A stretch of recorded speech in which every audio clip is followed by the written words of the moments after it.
All right. Stanger Dan here in the talk shop. Got a good show for you today. After I went down to Mexico, I rode up to L.A., actually to fucking Santa Cruz, Long Beach, did some more podcasts. This show today, I sat down with Roland Sands at his beautiful office shop. I mean, it's everything. He's got, you know, the R&D department. He's got a collection of his bikes that he's built over the years. They got 3D printers. They're making some really rad shit. They've even got gear out front. Dude, they're really doing a little bit of everything over there. It was pretty fucking rad to roll up on my dirty chopper from Mexico and get to sit down with Roland himself. And super rad guy. I know that you will enjoy this episode. But before we get into it, let me tell you about some dates. One of them being his date. June 15th, the Mayo Moto Classic in Tulsa, Oklahoma. I know you've heard of like the Moto Beach Classic in San Fran and Huntington Beach. They're doing it in Tulsa, right here in the center of the United States. It's going to have a red dirt flare. There's going to be music, hooligan racing, drag racing. There's a guy in Tulsa who actually bought like 2 blocks. He's putting in a museum, the Mayo Moto, I think it's Mayo Moto Museum. And this is like his grand opening. And we're doing a huge event. It's going to be rad as fuck. There's going to be a bike show. If you want to enter your custom bike in the show, go to Roland Sands on Instagram. Find the information on how to submit your bike. This is going to be really cool. And we're going to keep doing this. Like I say, they are going to keep doing this. I'm going to keep going for sure. The hooligan racing, like the track sounds amazing. We're going to be fucking pinning it through an alleyway, out onto a street, around a barn, dirt jump, through another parking lot, down the drag race strip. Dude, it's gonna be a lot of fun, right downtown Tulsa.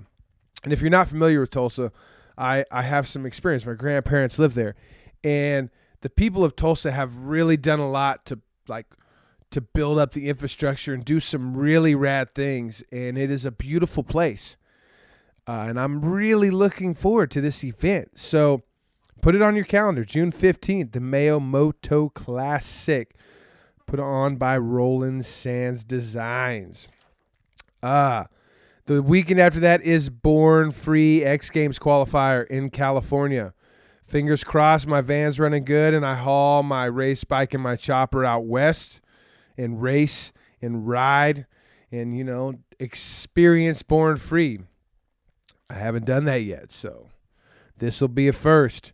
July 18th through the 21st is the Run to Raton in Raton, New Mexico, put on by one of my dearest friends, J.P. Rodman. You know, this is a fucking party. It lasts for 3 days. You get to ride through some beautiful roads up in northern New Mexico. It's not real structured. We're camping out in the middle of the city. There's going to be a bike show this year.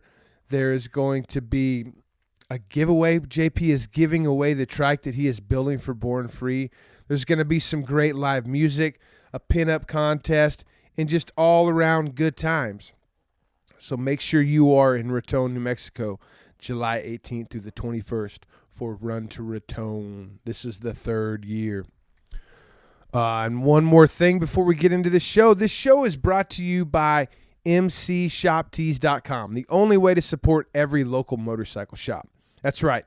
It's like a magazine subscription, except for I send you a t-shirt every month that features a different shop from around the country.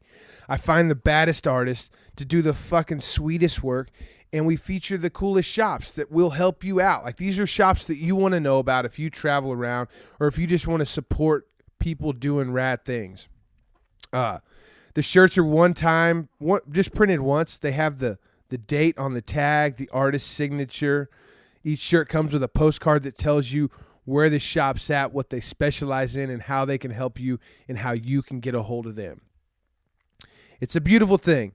One of the coolest things about starting this company a couple years ago is just the reaction from the shops, the artist, and the subscribers. Everybody's been so stoked. It's been a real fun project. So that also keeps this show going. You know, like that's a company I started. Instead of reaching out and finding sponsors, I found a way to give back to the community, and this is it. So help me feature these shops and put out rad shirts every month. And you can get a soft tee, a heavy tee. I've got girls cuts, and we just started doing kid sizes. So, dude, your kid needs shirts now, and they just show up in the mail every month. So it's pretty fucking easy. It's a no-brainer. Also, go to DangerDanceTalkShop.com. That is my website. You can find everything about the show there. There's a Patreon link, Patreon support. It's like Patreon. Have you heard of Patreon? Like you can sign up to get stripper photos and naked pictures from women, or you could just donate $1 a month, which puts fuel in my tank and food on my kid's table, right? Actually, I just go shoot shit in the backyard and I feed them that. But it keeps these road shows coming. It makes it so that I can travel to these shops and sit down and talk to people like Roland Sands. And if you really are feeling good and you put down $5 a month, every month you put up $5, you've got a chance at winning this Sportster that I've been racing in the Super Hooligan series all year. And, it's a rad little bike. It's a 1200S Sportster. Nothing, really no super tricked out bells and whistles. I got some silverback bars that I've already bent and broke and fixed. Adam Garley from Garley's Garage has helped me get it all dialed in. It's got 19-inch wheel conversion. It's got chain drive. JP Rodman hooked me up with a sports, like an old school style Sportster tank to go on it and a seat. And I'm sure there's been some other people that have helped me out with it as well. Knives by Nick. That's another thing. Fuck. Yeah, $5 a month gets you a chance at winning the bike. Just for $1 a month, dude, we give away a custom knife made by Nick every single month, along with other prizes from No School Choppers, Stag Mag, Custom Destruction, Chemical Candy Customs. I gave away an MC Shop Tees subscription the other day. And, dude, it's a no-brainer. Go sign up. Fuck, let's give away something right now, dude. I got all the names. We're going to give away a Stag magazine because I sat down with Tim O'Keefe this last week. He came over and did a photo shoot of the bike after I got back from Mexico because it was so gnarly. I was like, dude, you got to come document this shit. Anyhow, let's give away some Stag swag.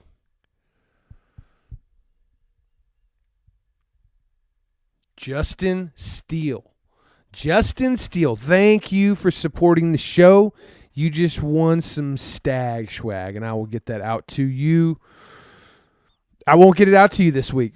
You're just going to get pinned on the board. I'm going to be gone this week. So maybe I'll send your name and address to Tim and get him to send it to you. But thank you for supporting. Now, everybody else, go sign up at DangerDanceTalkShop.com. Go to Patreon support. For as little as $1 a month, you get a chance of winning a bunch of badass shit. $5 a month gets you a chance at winning the bike. Now, let's get into the show before I ramble on any fucking longer. This is Roland Sands from the Roland Sands headquarters. Thank you, sir, for sitting down.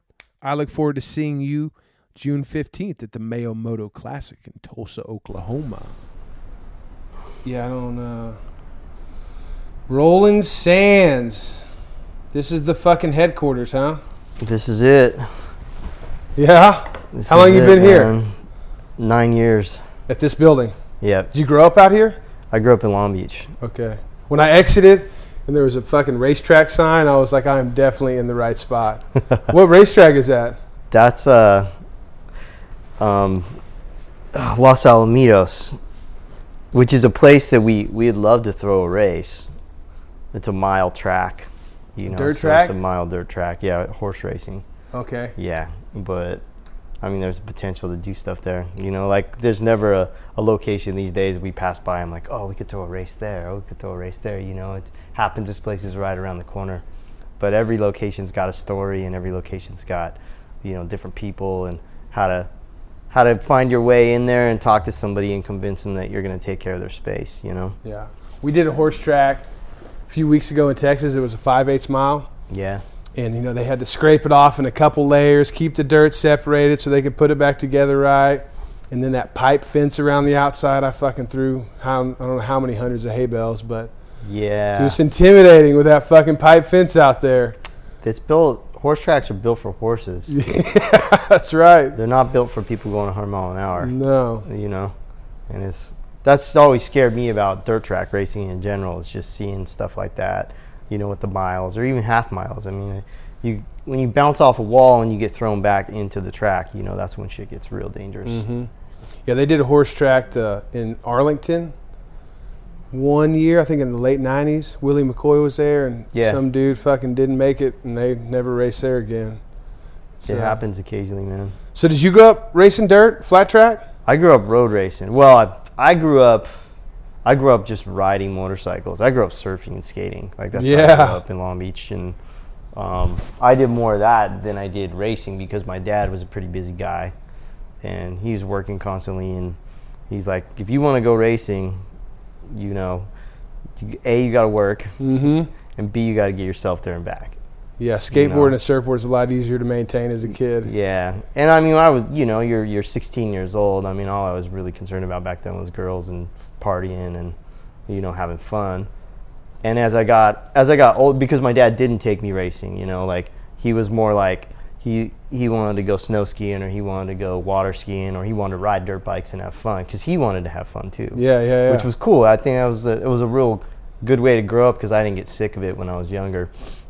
And then when I was 18, I started racing. You know, I did a Keith Code class. Keith Code, he's like the guru, man, road race guru, and went and did a class when I was 17 at the time. And my dad realized like I'd like to go fast on a road race bike, and I was riding up in the canyons. And he was like, maybe you should do this on a track instead of. That's where it was going. He wanted to get me in a place where I could go fast safely because he knew. He'd seen plenty of his friends. Did he race at all? What was his background? He's a drag racer. Okay, so you like going straight and fast. Yeah, but I mean, he'd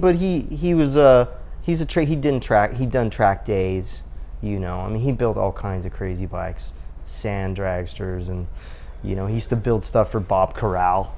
No shit. You know who he is? Bob Corral's like he's an old stunt guy. Oh wow. So okay. Bob Corral had a jet bike. And Bob Corral had a motocross bike with a hang glider attached to it. No way! And he used to jump, dude. Oh, sick! He used to do these huge jumps, dude, on this hang glider.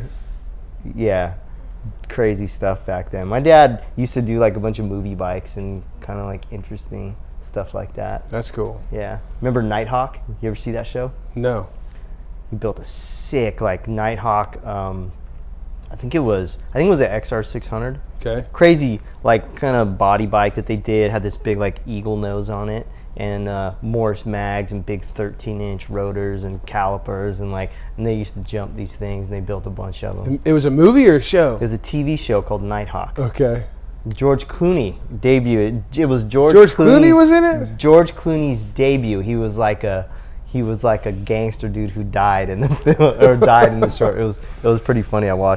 I just watched it the other day because I grew up, you know, kind of watching this show and going, no way, man, my dad built those bikes, and those bikes from the shop, and I remember seeing them, and then they're on TV. So that is awesome. That was kind of rad. It seems like I saw one of those bikes maybe like at the Peterson. Maybe they've got a couple TV show bikes in there that are wild. They might have one there. I don't remember seeing it there, but it might be there in the archives or something. Yeah, I know that the Honda Nighthawk, like I think it's the '84, that black and blue. That's one of my favorite stock Honda bikes, dude. Those things are cool. That's a fucking rad bike. Yeah. With the California one that had the hard bags. Yeah. That's a good one. For sure. Honda built some good stuff. Yeah. Oh yeah. Great stuff. Yeah, I got a Honda 50 and an XR200, and my kids just started riding, and perfect. It's fucking too much fun. That's what kind of got me back to the dirt. Yeah. Was getting a 50 for my kid, and me just riding around on that 50. I was like, oh fuck, I forgot about the dirt, you know. So you took a class at 17?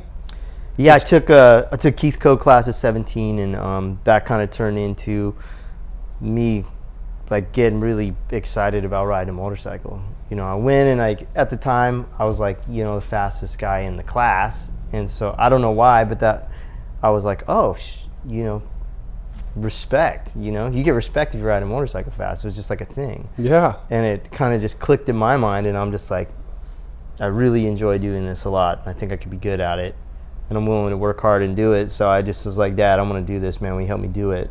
You know, so and I didn't know what was in his mind, but he was friends at the time. You know, Nick Einach, who was a real popular journalist at the time, who was riding two strokes, and a guy named Steve Bagansky, who was my tuner back then.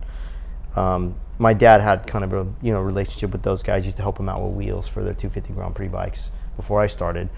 So my dad's like, hey, if you're gonna start racing, we'll put you on a 250, and he bought me a 250, which was just at the time I was like, this was just like, whoa, what? What were you riding before that? Like when you were on the canyons? I was riding like a 600. I was riding a ZX7 that I built. Okay. I built a ZX7 road racer. My dad at the time was sponsored Muzzy Kawasaki. Were you customizing bikes back then at fucking 17? I was building stuff. Yeah? Yeah, I was building stuff. I mean, I was working with my dad, so my dad had obviously a lot of cool parts, and I was doing a little bit of design work back then, not a lot, but I had a little bit of, I was inspiring some of the design that was going through the shop, but I was like learning. Yeah. Okay. Like every day, just learning the process, learning how things got made, and because I was working at my dad's shop since I was 5 years old.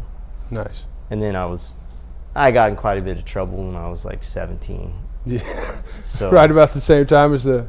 Right about the same time all that stuff happened, I was, I went to jail a couple times, just did dumb stuff, and my dad's he was I don't know, he was panicking, but he's like, shit, I got to get this kid involved. Yeah, it sounded like he's pretty smart. He was like, got to get this energy going in a different direction. Yeah, because I was unplugged, and I don't know why that was, except for that I just had like an itch I needed to scratch, and that was through riding motorcycles and unfortunately partying at the time. Well, it's like adrenaline that you get from racing. Like there's only other thing. Yeah. Seems like the other ways to get that is not socially accepted, Exactly. That's very fucking true. Yeah, and that was a trip because like I was maybe searching for something at that point and I didn't even know what it was, and then my dad's like, hey, check this out. Yeah. And then I got on this 250 Grand Prix bike out of Big Willow, which is like the fastest track on the West Coast. No shit. And I started sending it, dude, and it was like, won my first race, was a novice race, and won my first 2 races out there. First day I did 3 races and got like second in my 3rd race, and it was like, I think I got something here, and I love it. I absolutely love it. And I made a couple more dumb mistakes after that, and my dad kind of just laid it out for me, and he's like, at the time, he's like, listen, man, he's like, because then I started going to college. I went to City College. I went to City College for a year. And then I was just fucking around, dude. Like fucking around doing a little bit of everything, like with school and school work, partying and racing. It was like, my dad's like, listen, man, if you're serious about this racing thing, you gotta figure your shit out. Figure out what you want to do. Yeah. And focus on it and do it. He's like, I'll help you, but I'm only helping you if you get serious about it. If you help yourself. Gotta help yourself, I'll help you. You gotta help yourself, I'll help you if you're serious about it. And so I just kind of shut a bunch of the other shit off, I stopped going to school. And I was like, there's distractions at school. There's distractions at school, and I needed money to race, so I was gonna work. So that was it. At the time I was like, okay, I'm working and I'm racing. That's what I'm doing. I'm gonna quit school. Should you go to your dad's shop to work? Yeah, I was working at the shop, at the time. So as soon as I got out of school, I was pretty much full-time outside of school. And when I put school to the side, then it was pretty much, I was working full-time, but then I was also building the race team and working on racing. Is that gonna be loud? Yeah, I'm gonna shut the door. Yeah, no worries. Yeah, sounds like you got a fucking smart dad. That's what my dad used to tell me growing up. He was like, I'll help you do anything as long as you're helping yourself. Yeah. It's gotta go both ways. Yeah, it does, for sure. And I was very fortunate to have a dad who understood maybe what I was going through at the time. Mm-hmm.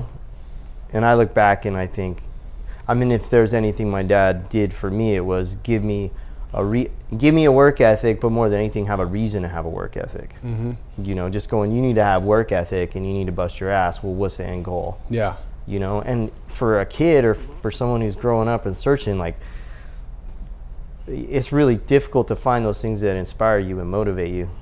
Well, it's funny how we always look away from our father, like we look for it elsewhere, when a lot of times it's right there. Yeah. He's got the information, and we try and find it in other places for some reason. Yeah. And then later on, you realize, fuck, it was right there the whole time. I mean, it took me till I was, in my 20s before I realized that, fuck, it was all laid out in front of me, and I was like just running from it, dude. Just running from it. I think you almost have to, though. Like, if you just bite from the get-go and, like, you're just along for the ride with your pops, I mean, are you going to appreciate it later? I don't know. It's harder, maybe. Yeah. Like, you got to struggle a little bit. I think it just creates more of an individual, like you become more of your own that way. And you have to do that. Yeah. Because, I mean, in my situation, my dad was running a mega popular company at the time, V-Twin Space, Performance Machine. So it was like, it was definitely a thought in my mind that I'm the dude who had a golden spoon in my mouth, and I'm just like, didn't want it. Yeah. And for me, I just didn't want to be that kid. Yeah, wanted to show that you could do it on your own. I wanted to do it on my own, so there was motivation from that side as well. But with racing, for me, I was able to do something that was completely based upon, on me. You and your skill. And luckily, my dad was like, if you're serious about this, I'll help you. But you got to go get sponsors, and you got to put the team together, and you got to run the shit, and you got to come with a budget, and you got to do the whole thing. So, I mean, I didn't go to business school, but I went to the school of racing. Yeah. And that was beg, borrow, steal to go to the track, you know? Yeah. And I mean, I had to figure it out to get to the track, and I had 12, 13 sponsors that I had to take care of, I mean, we built canopies for our race trailers and get the trailers done and do all the design and design the race bikes and get everything painted and paint it and hire mechanics and, get them out there and try and get everything paid for. So initially it was just me going to the racetrack with my 250, crashing it, bringing it back, smashing it back together, go back out, the next weekend and go racing again. And then as it got more serious, it became more of a team, and it became more of like a real business entity. Yeah. And I mean, at that time, because my only goal was getting to the racetrack with the best bike possible, like I had this solitary goal that I had to accomplish, and that was like, I threw all my energy and effort towards that. But in order to do that, I had to design shit for my dad. So that was the other half of that, was that, okay, you went racing, cool, come back, I mean, I'm talking fucking, I'd be on the podium after winning an AMA National, and I'd be back at work on Monday working on motor designing Harley parts, Like, talk about a change of fucking brain pace, dude. No shit. It was like, step right back in the office, sit down on the computer, and we don't care about your fucking award, your podium. It's time to get back to work. No, I mean, if I ever thought I was something special, I would come back to work on Monday and have people waiting for work for me. Yeah. And it was like, fuck, dude, like I was just like a hero. And now all you motherfuckers want is me to just work. Yeah. And that's good though. Fucking take you down a notch. Keeps the head from swelling. It was great. Keeps you focused. It was great because I'll tell you, like racing, and as you make that climb through the ranks in racing, and you become faster, and being the fastest guy in the nation on a 250 at one time, that was like, in racing circles, I think was something special. But to the rest of the world, it doesn't mean shit. Yeah. But it was for me. I mean, it was for me, and that was part of the reason why at the end I was like, everyone's like, why'd you quit racing? And I was like, because racing just is a selfish endeavor, and I wasn't really doing it for anybody besides myself. Wow. And I don't know, I kind of lost the love for it because it's just racing was such at the time, and and this was just my mindset at the time, was like, you're only as cool as your last race, you're only as fast as your last ride. And I saw this level of respect people would have for you if you're winning, versus if you weren't doing that good, then you were just another guy. And I was kind of like, that's kind of whack, Yeah. Like, I'm an artist, and I want to do things that last for a long time. Yeah, racing, that's not it. And racing wasn't it at the time. Yeah, I do see this selfish, like, just the racing that I've been doing. I'm like literally chancing, like getting badly injured, just so that I can have some fun out there, But it's Dude, it's crazy. And it's the dirt track thing is totally different, you know. Yeah, not quite as severe, but it's still a selfish endeavor, no doubt, especially you have a family, you know. But for a lot of people, I mean, it's what keeps them going. It's what keeps their machine oiled, you know. Mm-hmm. And I mean, if it wasn't for some of the injuries I've gotten, like, I was going to say, you got injured out there, I assume? Yeah, I've gotten hurt quite a bit. I mean, I've been down on the pavement over I've crashed at speed probably over 100 times. No shit. On the asphalt, yeah. Damn. What do you think? I mean, I was racing for 10 years. Pro, you know? I was pro. No, with 100 times going down and still being in as good a shape as you are right now, that's pretty impressive. I was good at crashing. Skateboarding. Skateboarding does that for people. Skateboarding. I don't know if people understand how much skateboarding helps crashing. Like, it is monumental. Skating without a helmet, not having any pads on, like you just learned, like. Yeah. You kind of know where your head's at. No, all the time. Yeah. I mean, you don't always have a choice of what's going to happen when you go down at 100 mile an hour. But no. I'll tell you, like, I've had some crashes that have been poetic. You know? Yeah. I mean, just things have gone wrong, and you're sideways, and you're spinning around, but you're sliding, and you're not getting hurt. And if you're racing asphalt, you got leathers on. Yeah. You know, so sometimes the consequences can be very minimal, physically, financially. Sometimes seems like it's usually the initial impact. Yeah, it's what gets it, you know. Yeah. And then if there's something that you run into, if you hit something. See, I used to race downhill skateboarding, you know, full leathers. Oh yeah. And I haven't been down that many times, but I've been down at 60 plus, and you know, luckily you're right there at the ground, so it's just being able to slide and not run into shit, you know, moving from place to place, making sure that you don't go through the leathers. I crashed at 140 out at Willow, out at Big Willow, turn 8, pinned on a 250. Fuck. It was windy. So turn 8 at Willow was a pretty crazy corner, because on a 250, if you're going fast, you're pinned. And you come into 8 at like 155 maybe, you know, and you bend it in. And there's a dip in the middle. And the wind, if the wind was blowing super hard, sometimes the wind would be blowing 20, 30 mile an hour out there, and it would gust. And this dip, you come off this dip, and as soon as you came off the dip, you'd unload the front tire. And if that wind got underneath the bike a little bit, like you hit the dip and you kind of lift it up, sometimes it'd pick the front wheel up and it would push you wide. And I came through there one time pinned, and I was just like, fuck, I'm keeping it pinned. You know, I don't care if it's windy, we're doing this. You know, that's how you get a good lap time out of Big Willow. Yeah. And, just the wind just came and just pushed the front out from underneath me. I crashed like 140 mile an hour. Slid across the asphalt, and like I was on my right side. It's a right-hander, and I had to rotate over to my left because my right side got hot. Yep. As I go across the asphalt. So I'm freaking sliding on my left, and I go into the gravel, and I'm still hauling ass, and I'm just like, all right, freak, dude. You know, like, I think I'm good, you know. And I go to stand up, but I'm still going like 40 mile an hour. And I stand up and just head over, this ass over tea kettle into the rocks, dude, and like broke my hand, you know. And I would have been totally fine had I not stood up. I guess when you go from 140 to 40 probably doesn't feel like you're moving very fast. It doesn't feel like you're going fast at all. It feels like you're stopped. It's the weirdest thing, because it takes a crash from that speed kicks so long.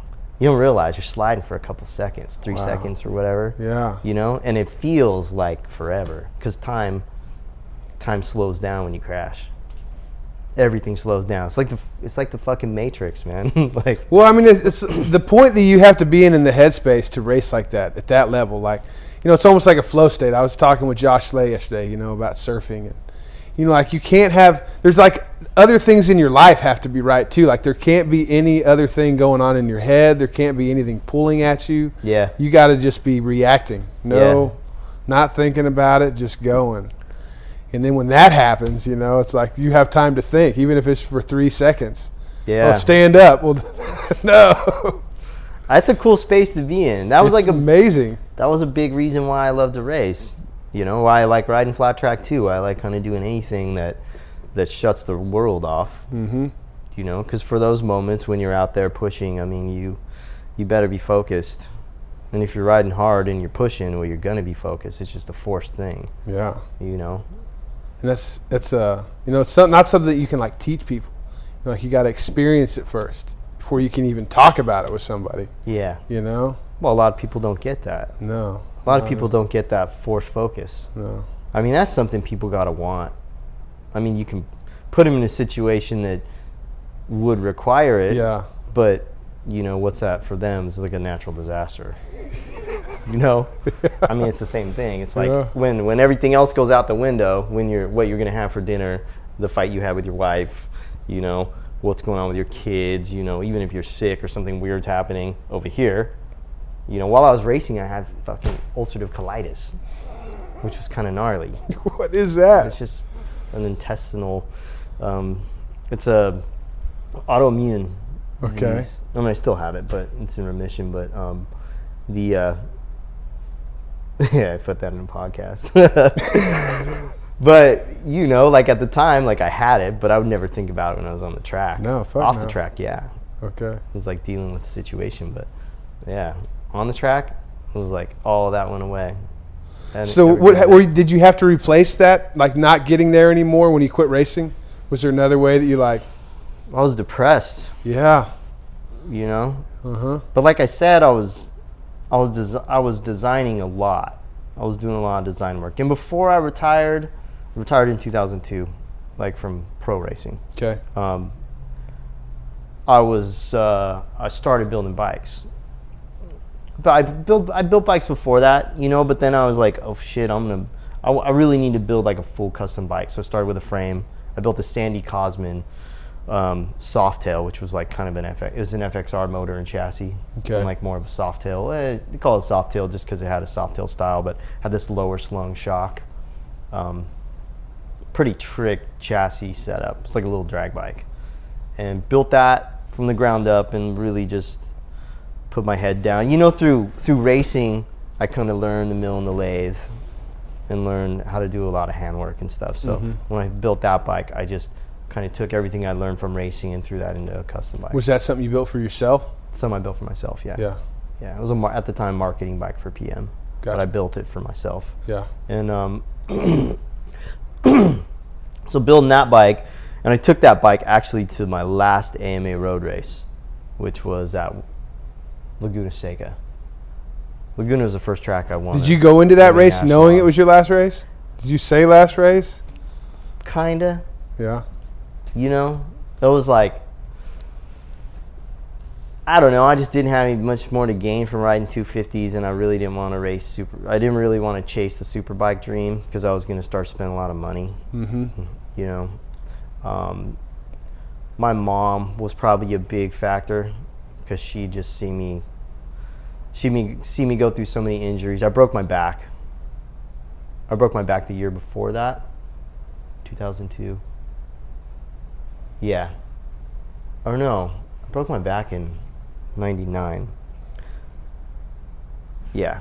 She just seen me go through a lot of shit. She's been in an ambulance with me when I was throwing up blood and she thought I was going to die. Yeah, bad stuff situations. Like that. Bad stuff. And she just had it, And then my family basically had an intervention. Yeah. And we don't want you to race anymore. Yeah. We want you to still be around. I just didn't. When I was on the bike, I didn't have a lot of concern for my own well-being. That's the only way you can be at the top. Yeah. That's it. That was it. A lack of concern for my own physical well-being. And that's the truth. And that's as much of you could even consider that a drug, Because if you're doing something that hurts you, yeah. It can permanently fuck you up. And you're spending a lot of money. A lot of money. It's just like it is. Racing's a drug, man. Yeah. It's a drug because you're after that high. You're after that chasing adrenaline it. high. You're chasing it, chasing the dragon. But it was funny. I mean,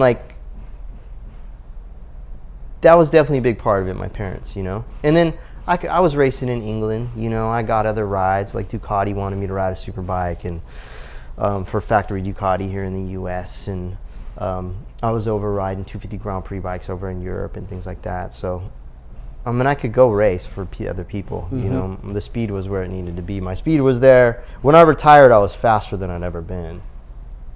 like I'd broken track records that year, and you know, I was beating Rich Oliver. Walked away at the top. And yeah, I mean, I got second at my last race. Did you ride that custom bike you built on the track while you were there? I didn't, no. Uh-huh. Not that year, but the bike was there at the races. Yeah. And after the race, it was like I got second in the national, you know. So I went out. Yeah. I didn't win my last race, but I was still second. You know, I went pretty well, and but everyone was just stoked on this bike that I built. Took the bike to the track, showed it off. Everyone's like, "Dude, that bike is sick!" And it was like people who hadn't even talked to me before were coming up and talking to me, and it was like, interesting. That's cool. This is kind of rad, you know, racing and custom bikes. And then just to see the interest of people in this bike. People aren't coming up to me talking about my second place finish in 250 Grand Prix racing, you know? They don't give a fuck about that. They're like, dude, that bike is sick, you know? Like, that thing's awesome. So at that point, it was kind of like light bulb goes off, you know? Maybe this is something I can do. It didn't change, like, that I was feeling pretty shitty about my life at the time, just for whatever reason, you know. Because of self-indulged racing, or racing was gone, you know. Yeah, I didn't have that. I didn't have that to look forward to. I wasn't chasing it. I wasn't chasing it. I wasn't building sponsorship. I was just like, at that time, I'm just a fucking ex-racer. Let me just sit down and just fucking work for my dad and design motorcycle parts and, you know, do this, which was still an awesome fucking job. Yeah. It was an awesome job. Yeah, probably makes it even worse that you feel bad about having that awesome job. And I did. I mean, I just went from traveling the country racing motorcycles, you know, to sitting in an office every day. And that's tough. That's tough. It's tough. It's tough. It's just a tough mental change, you know. And I wasn't planning in 2003 to put a race team together. So all those phone calls and all that stuff and all that interaction was gone. And it was so internal at the shop, you know. No matter what, I mean, it's a fucking machine shop. So you're going through the daily grind of trying to get product made, you know. Mm-hmm. And at the time, I was like, you know, I definitely didn't appreciate it. I was just kind of pissed off. You all right? Yeah, just checking it out. Just a little stretch. But it was cool, you know.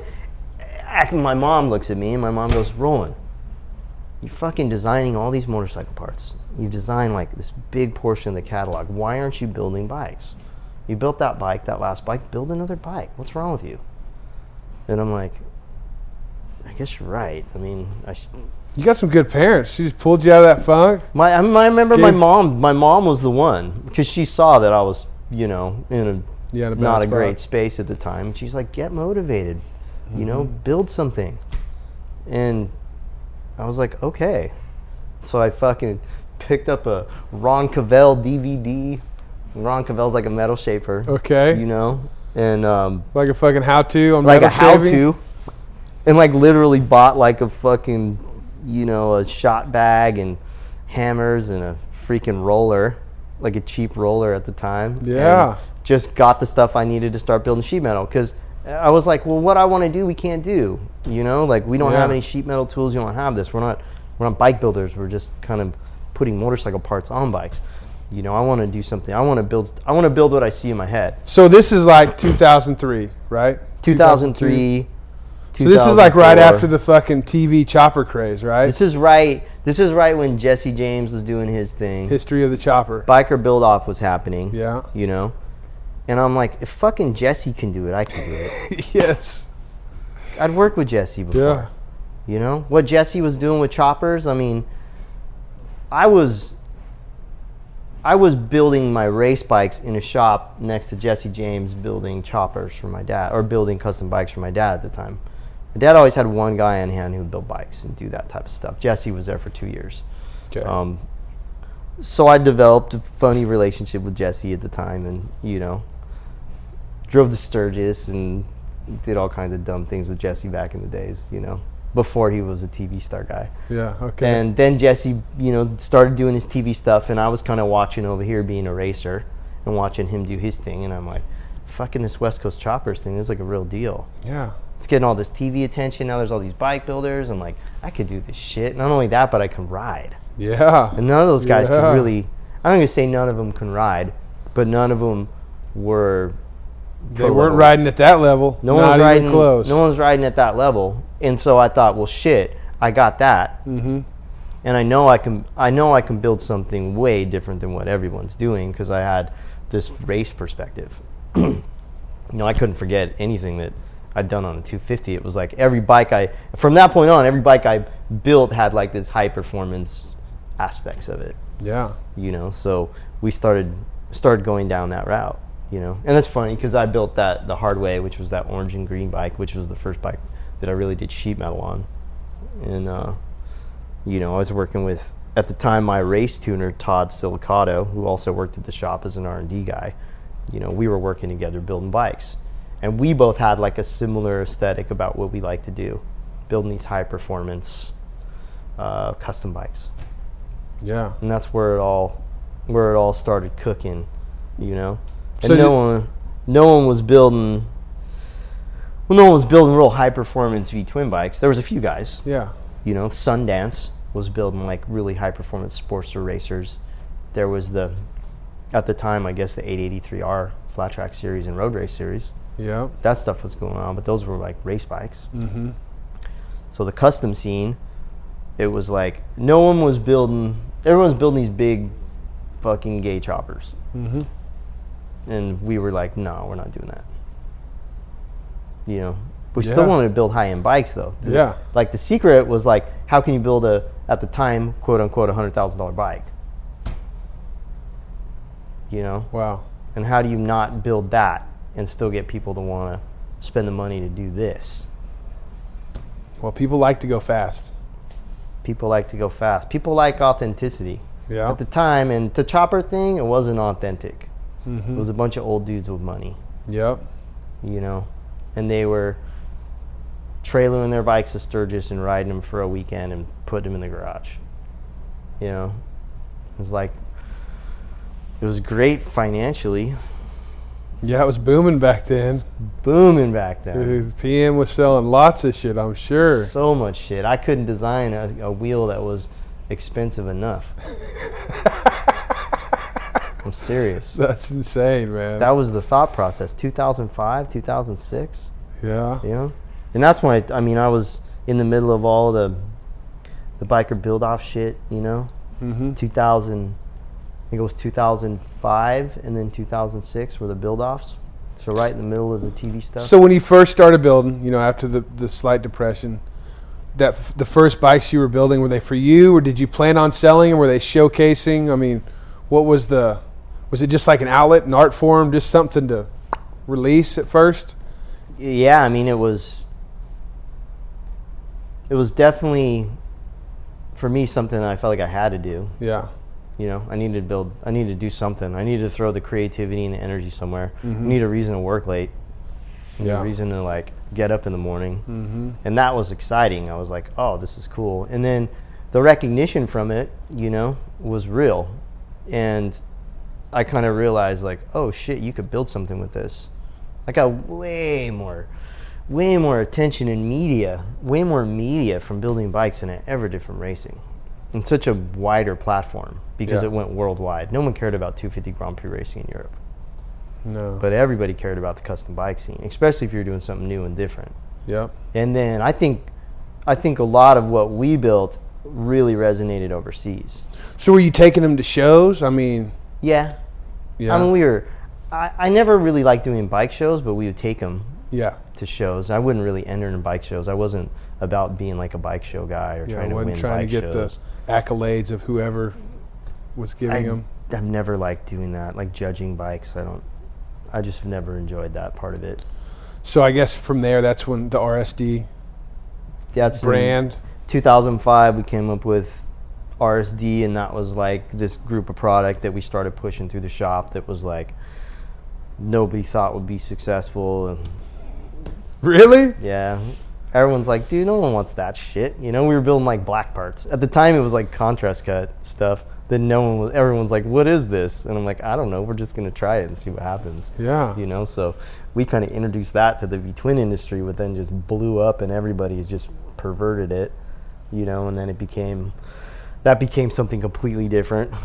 And it it was cool because we got to develop a lot of different things, you know. We're the first ones to really, with Performance Machine, start doing crazy 3D design work, and designing in 3D and machining in 3D, like bringing crazy coloring into it and form tools. And you know, I mean, at one moment I'm designing magnesium road race wheels, you know, and then developing a brake dynamometer and side load testers and, you know, testing equipment for PM, and then building and designing, you know, crazy 3D wheel blanks and, you know, machining process for that type of stuff.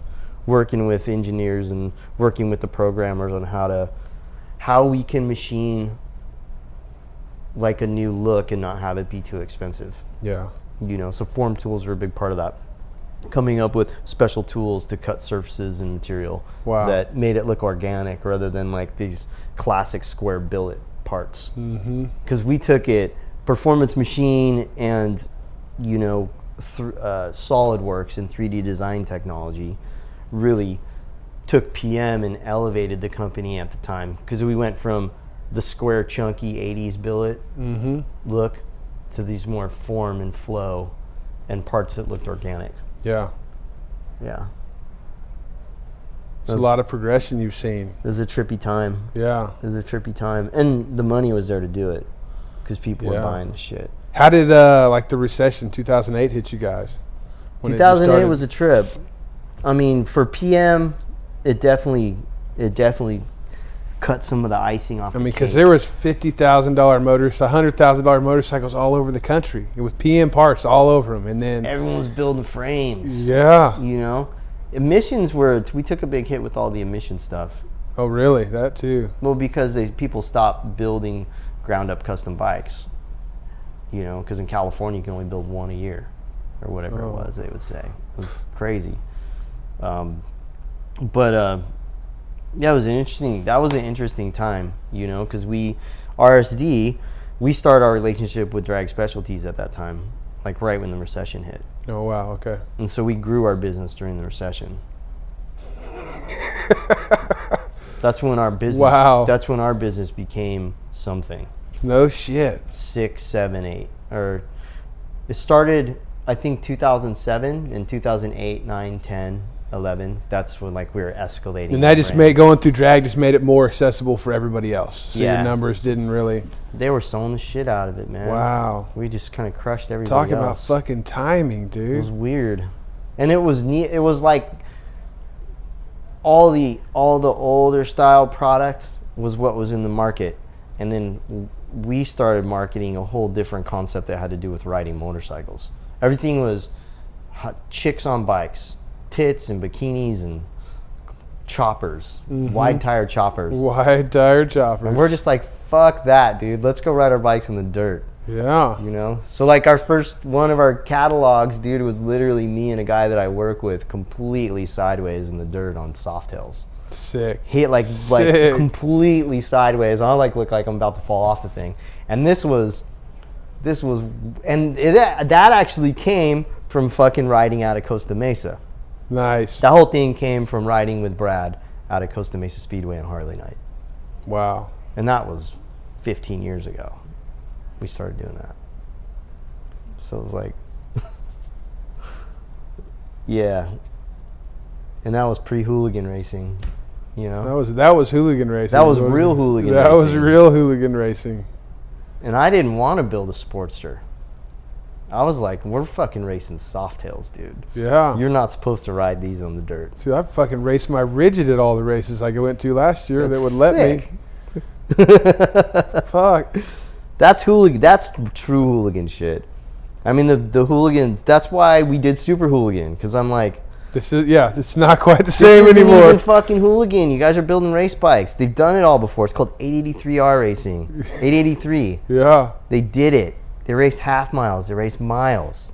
Yep. You know, on Sportsters. Like, this has all been fucking done before. You know. Well, I love the element that you're bringing. Like I told you in Austin, I was bummed out. I thought you were being a cheap ass by not bringing in dirt. But that parking lot, dude, that was so fucking sick, and it was just so different. It was like, I don't know. It was just like a breath of fresh air. You know? You can race anywhere, dude. Dude, I'm convinced now. You can race anywhere. I mean, I was tripping it worked as good as it did there. Yeah. When we first got there, I was like, oh, dude. And our original track was faster. We didn't go immediately left. We hung it right. Or we kept it a little bit wider. And so that left, the big left, you know, you race, right? Oh, yeah. Yeah. So the jump across the grass, the long grass, Yep. that left-hander kept going all the way to the back. Oh. And it was about to be super fast, and you would have been 5 feet from people walking with their babies against the bridge. And I'm like, no, dude, we can't. People that weren't even there for the event. People weren't even there for the event would have got freaking handled. Oh, so man. we're like, I gotta make this call, and we shortened the track. Mm-hmm. And I was like, dude, it's just gonna be a little bitty baby track, and it ended up being super cool and fun. Yeah. You know? It really was. I mean, even for 500-pound hooligan bikes, you know? Mm-hmm. I mean, 12 guys out there on 500-pound hooligan bikes sending it. And looking good doing it, too. Dude, having a blast doing it. Having a ball. So this is my first year to actually, last year, you know, I went to a bunch of events. They had hooligan racing. Some of them would let me ride my chopper. You know, I was just had too much fun. I was like, but I cannot watch this anymore. Like, I got to build something. Yeah. And then that first race, I got my bike put together and drove straight to Portland. Talk about a track to get to for my first experience. That track. It's fast. It's real. So fast. So just perfect. Everything was so consistent. Yeah. The whole, like, you could use the whole track. There was no, like, groove that you had to stay in. Yeah. I mean. Yeah. Then I expected all the tracks to be like that. No. I'm finding out that is not the case, dude.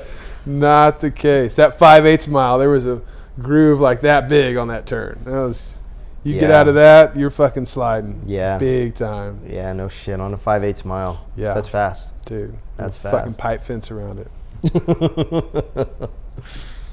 But so what made you start the Super Hooligan deal, like the series? I mean, how did that evolve? How did that become an idea?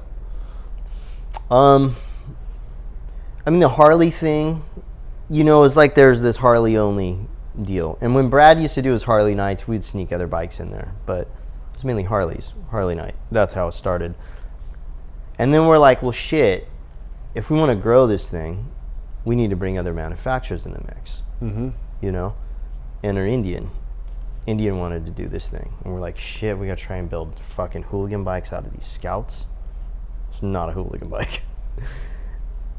And then we dove into them, and we figured out how to make them actually pretty cool and how to make them work good. And then miraculously, the things just were super fun to ride. Yeah. Like really fun to ride. We went out and took the thing out to Paris, the first prototype, and I had so much fun riding that bike, dude. It was like the front end just worked. You could ride it almost like a 450. You could just freaking tuck the front and do different stuff with it. And it was like, dude, this is a race bike. Holy shit. You know, what else can we bring out here to ride? The Ducati's coming out with their Scrambler, you know, and Harley's doing the XGs and Yamaha bolts, and you know, as these just I'm different surprised bikes. I haven't seen more bolts out there. I am too, actually. Like, they're decent. They're kind of heavy. Are they? Yeah, and So they they don't don't make a look lot of heavy. horsepower, but yeah, they look lighter than they are. Okay. But we just wanted to get to the point where I'm like, dude, I want to have the race series where we're racing the bikes that manufacturers sell the most of. Mm-hmm. You know? Yep. That makes sense to me. That makes a lot of sense. There's a lot of them out there. That means more racers. A lot of them out there, more racers, there are going to be more people riding their bikes, and you get OEM support. Mm-hmm. I've always been like, if I'm going to ever do a race series, I want to do something where we can get OEM support. And I mean, that's like been since the beginning of racing, you know, like they restructured the AMA helped restructure the racing so that the OEM would back the racing, you know, like, yeah, let's use them to give them a way to showcase their products so that they'll put money out there and people get to race. And they also have budgets that are attached to the bikes that are on the racetrack. Yep. So if you can tie into that, oh, we're racing that bike out here. Well, what's a more authentic story for you than actually racing your motorcycle? There's nothing. There's nothing more authentic. No. So pour some budget into this, or help this guy out, you know? Yeah. Help these guys out. Help them get to the racetrack. So that's what we're trying to build more of. I'm surprised that like Harley hasn't done some kind contingency, you know, like fucking you podium on your Harley at the Super Hooligan, we'll throw some money at you. They don't want to throw money at it. For them, it's like the whole non-pro, no money thing. For them, for one thing, they don't have to spend any money, which they love. Harley doesn't like to spend money on this shit. You know, they want to just use everybody's sweat equity to help grow their brand. Yeah, it becomes more and more clear. Oh, it's exactly what they do. It's exactly what they've done for so long. You know, Harley uses everybody's sweat equity. They think that they give you a little slice, dude, and then how much more effort are you going to put into it? You're lucky to be on that bike is the way they kind of make you feel. You're lucky to be on that bike. You're lucky for us to talk about you. If you've got a business plan back behind it and Harley's willing to support you and talk about you and market you, then that's a win. But if you don't have that backup, if you don't have that product line to sell, if you can't profit on them marketing you, then what the fuck is it worth? Nothing except for to them. Well, dude, and Indians obviously got their finger on the pulse, and they're fucking putting stuff in the scene and making things happen. One question I got for you is the Travis Pastrana, the evil jump. You know, like how, you know, because it wasn't on a Harley. You know, like from what I gathered, Travis is fixing to start doing Nitro Circus in Vegas. So what better way than to just do some big event to let everybody know that he's going to have a residency in Vegas? Then maybe the jump idea comes along. He's like, oh, okay, we'll do like an Evel Knievel jump. Do you know, did he reach out to Harley? Did he reach out to you? Did he reach out to Indian? Or did those kind of guy, like, how did that idea evolve into what it was? So the Nitro Circus guys, that was Dave from Nitro. And Dave's got a lot of crazy ideas. You know, he was instrumental in a lot of the Red Bull jumps and has worked with Travis and Matto for a long time and has put together those jumps. And him and Dane Heron have worked together to put a lot of those jumps together. So Dave approached me and was like, hey, I got this idea. What do you think? You know, we need to jump a heavy bike. And this is your specialty. What do you think we should do? And I'm like, well, shit, I mean, the FTR 750 is probably the most, because the FTR 750 is a production bike, you know, they made 100 of them or whatever they made, and it's probably the most obvious bike to use. And they talked to Harley, and they talked to Triumph, they talked to a couple different companies, and it was like, what's it going to take to build a Harley to do this? And what's it going to take to build a Triumph to do this? Or we just used an Indian. So they came to you for like a budget on each bike? Yeah, kind of like looking at what would be the most cost effective, what company was going to step up and support it too. Yeah. You know, what company was going to step up and give them the money to be able to do the project. So they didn't want it to cost them money. Yeah. There's no reason for it to at that point. I mean. Yeah, I mean we're helping build the motorcycle industry. Yeah, yeah. You know. So Indian stepped up and said that they were willing to do it, you know, and they supplied bikes, and it was cool because we had the relationship with Indian. So it was pretty easy to tie that whole thing together. And I just put Indian and Nitro together and let them kind of work it out. And they figured out a deal. And they got us the bikes and built some jump bikes. It was pretty wild. Yeah. I mean. You get to jump it at all? I mean, do you fucking take it off a ramp into a foam pit or anything? No. No? Nothing to do with jumping one of those bikes, dude. Oh, come on. I don't care who you are. Jumping a bike that heavy that far is sketchy. Yeah, It's so sketchy. He made it look so fucking easy. I know, because he's like the best in the world at it. Yeah, he is. You know? Like jumping inappropriate things, that's Travis's, that's his bag. You know, I was kind of on the fence about how I felt about the whole thing, you know? Like recreate, like, you can't recreate what Evil did back then. Like, there's no, you know, he had one shot to do it. Travis has got endless supplies to try the jump as many ways as he wants. But for Travis, it wasn't about beating Evil. No, I understand. But you know, I also see how much it did for the motor. I mean, my dad was stoked. Like, he was like, yeah, he wants to get an Indian now. I'm like, you know, what it did for the motorcycle industry was, you can't deny it, you know, like, yeah. But I don't know. It was good.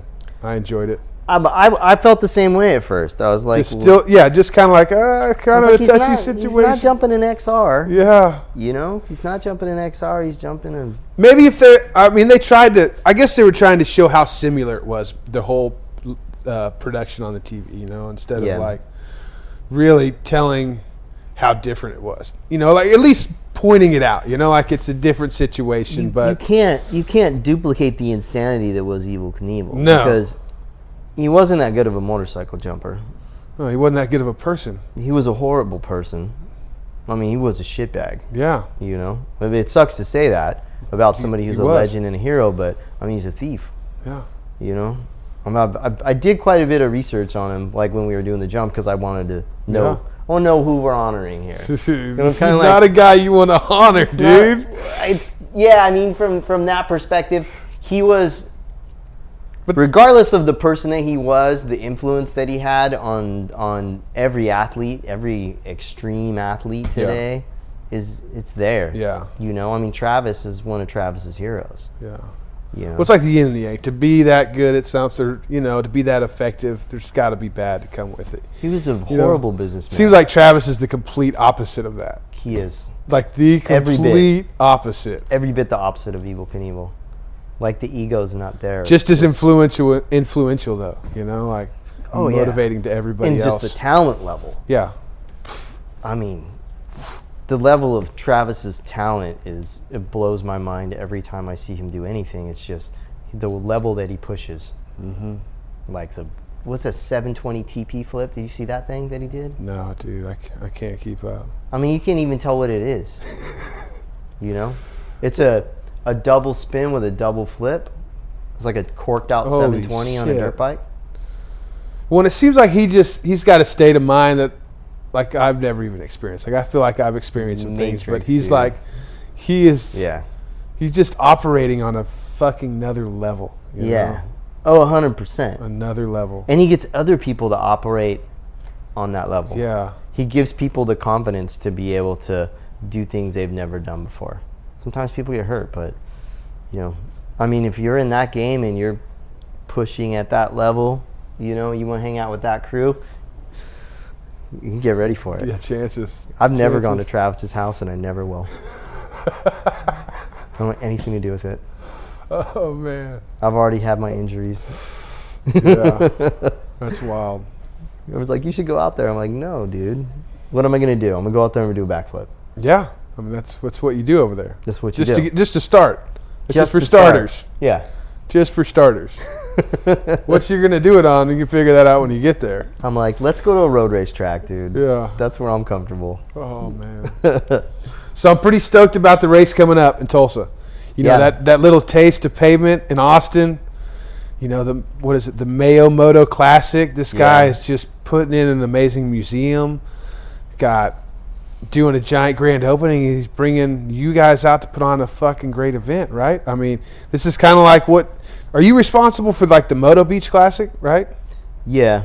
And so kind of bringing that platform to fucking Tulsa, Oklahoma, of all places. It's crazy. Yeah. We've always done good at doing stuff that people haven't done before. Like if I'm motivated to do something, I'm usually motivated to do it because it's brand new. Mm-hmm. And it's something I'm just like, there's a hole here. We can do something crazy. We can do something wild.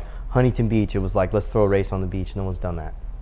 So shocking, though, that nobody's done that. Shocking no one's done it. No one's had the relationships, you know, and then the relationships were literally just like placed in front of me. Like, here you go.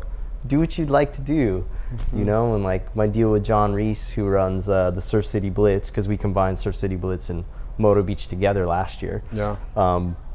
And that's what we're going to do again this year, 2019. We'll do the thing in Huntington Beach. But that just motivated us to try and figure out different places to do things. Tulsa, you know, John, who I met in Tulsa, who runs, you know, he's a big real estate developer out there and builds Indian casinos and things like that. But he owns 2 city blocks in Tulsa that he traded for like $100 or something. I don't know.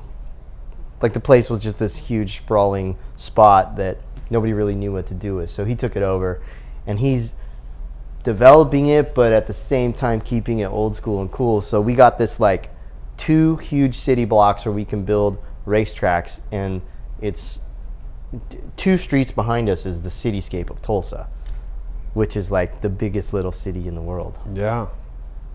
It's a pretty big city. If nobody's been there, it is right on that river, dude. Tulsa's and they've been epic. doing so much shit on that river. My grandpa lives there, and they've got just this sidewalk behind that used to be an alley. Now it goes to this just like metropolis of shit going on They down have a there. massive, huge, beautiful park with all these attractions. It's where it goes to. Yeah, and the river and the pathway, down the river. It's a beautiful city. It's a gorgeous city. Yeah. And there's all that oil money, and there's all these endowments from people who live there who have, made all this dough and oil, and they've given their money to the city or given their property to the city, and they're just doing really beautiful, cool stuff with it. Yeah. So let's throw a motorcycle race in the middle. June of the whole thing. 15th, dude. June 15th, Tulsa, Oklahoma. I got to get back and get my shit fixed. Running into that wall down in Austin, man. I got a broken brake lever, and I got to get ready to race, dude. That's part of it, dude. Race there and then come straight out here. Yeah. Do some more. Yeah, dude. Well, I want to thank you for sitting down with me, man. This race season, I'm so stoked that I got involved. I didn't even know anything about it. Showed up in Portland, and I just start talking to Dan. He's like, "Are you here for the Super?" I'm like, "I don't know. I'm here to fucking race, whatever that means." And Yeah. he gave me a number plate, and now I'm fucking hooked, dude. That's epic, man. Well, that's how it all starts. That's how the addiction starts, man. You get a number plate. I got a number plate, Get a number dude. plate. The next thing you know, you're racing in front of a couple thousand Fucking people. tore my light bucket off with a set of fucking needle Yeah. nose pliers, and it hadn't gone back on. All the You wires gonna were come out to taped Moto up. Beach too? Yeah. That's the I mean, one. I've already been to all the races that I can so far. Yeah. I'm hooked. Epic. I'll see at all of them. Epic, man. Yeah. It's a good crew of people. I mean, that's what makes it, dude. It's Dude, not just we're not just absolutely. racing, man. We got a really fun group of people that we hang out with that come out and race with us. The spirit is alive and well. It's not just like come out and race and put your stuff in your truck and leave. It's like let's go hang out. Let's have a good time. There's a lot more to it. There's a lot more to it. Beautiful. Well, thanks, man. I appreciate it. Thanks for coming by. Absolutely. Right on.